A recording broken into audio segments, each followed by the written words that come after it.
Bonjour, alors nous allons vous présenter notre compte rendu du TP 24 qui porte sur l'étude d'un pendule conique qu'on a réalisé lors de la séance du 4 avril dernier.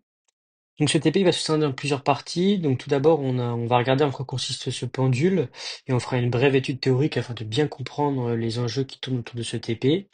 On présentera également le montage dont on a une brève image, une image à la droite de l'écran.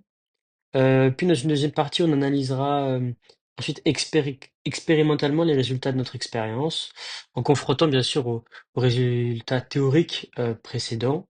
Et puis enfin, on regardera le pendule pesant, qui est une autre forme de pendule qui nous permettra de mettre en évidence la conservation de l'énergie mécanique, et nous aurons l'occasion d'y revenir. L'expérience qu'on va faire est celle du pendule conique.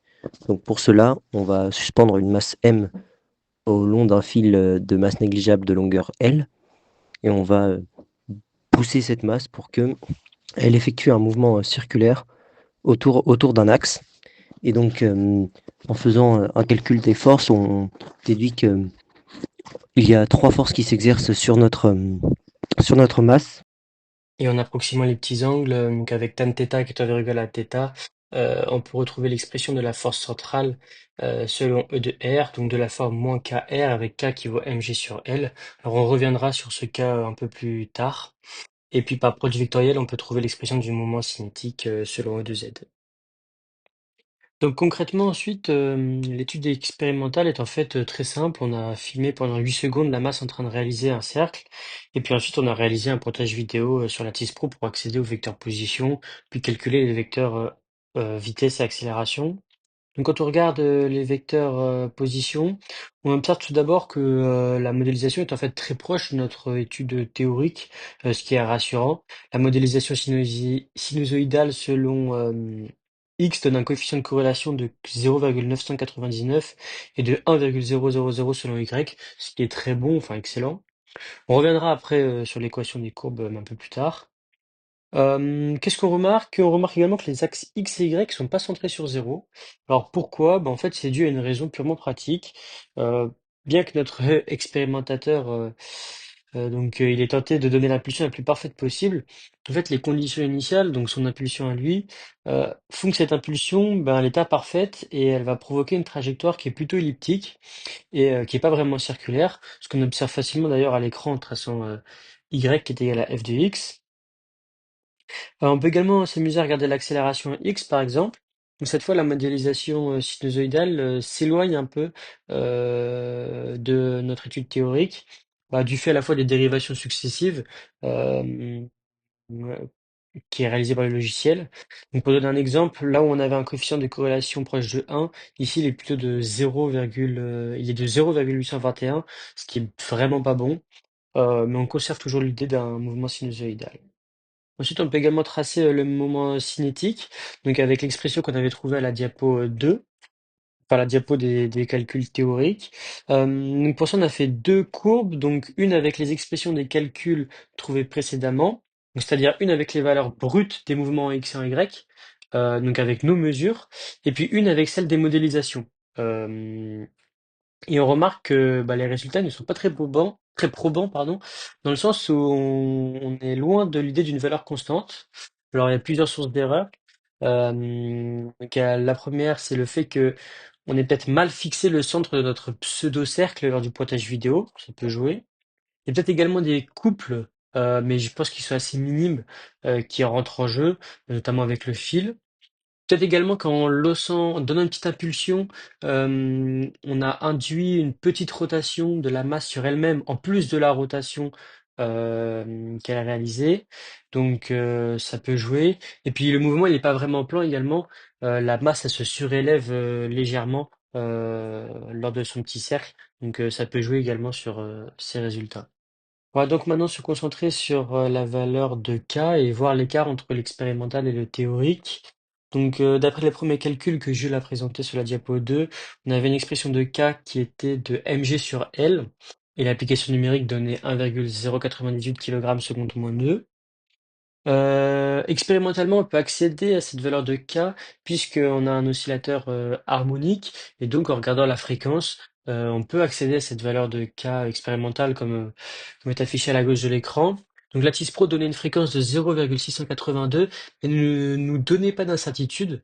Il nous a donc fallu téléverser les valeurs sur Python qui nous donnaient ainsi une incertitude. Alors ce qui est rassurant, c'est qu'on retrouve la même valeur de fréquence, donc qui est d'ailleurs même plus précise. Ensuite, pour calculer l'incertitude autour de Kexp, il nous a fallu donc propager l'incertitude avec la formule assez classique, sachant qu'on avait également une incertitude autour de la masse qu'on a pesée de l'ordre du centième de gramme. Et puis, pour calculer l'écart relatif, on avait également besoin de calculer l'incertitude autour de cas théoriques, parce qu'on a mesuré L à la règle. Donc, U de cas théorique valait 1 cm sur racine de 3. Donc, assez classique. Puis la formule de l'écart relatif qu'on applique et on trouve un z-score qui vaut 8,6, qui est strictement supérieur à 2 et de manière assez significative. Alors, comment l'expliquer? Eh bien, une des raisons, c'est le fait que notre modélisation, elle est très proche de notre étude expérimentale, c'est-à-dire que j'avais dit qu'on avait un coefficient de corrélation de 1, et ben en fait, ça fait qu'on a une incertitude qui est très faible, et d'ailleurs on le remarque hein, sur Python, l'incertitude est très faible, et donc puisque l'incertitude est au dénominateur de l'écart relatif, ça provoque une hausse de cet écart relatif. On s'intéresse ensuite à une seconde expérience qui est celle du pendule pesant, qui ressemble vachement à celle du pendule conique, pour laquelle le mouvement que va parcourir notre masse va être un mouvement uniquement sur un seul, pas circulaire, mais uniquement faire des oscillations verticales.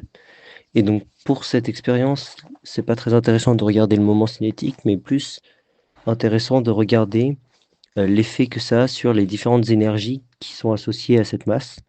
Et donc en particulier, on va s'intéresser à la conservation de l'énergie mécanique de notre masse.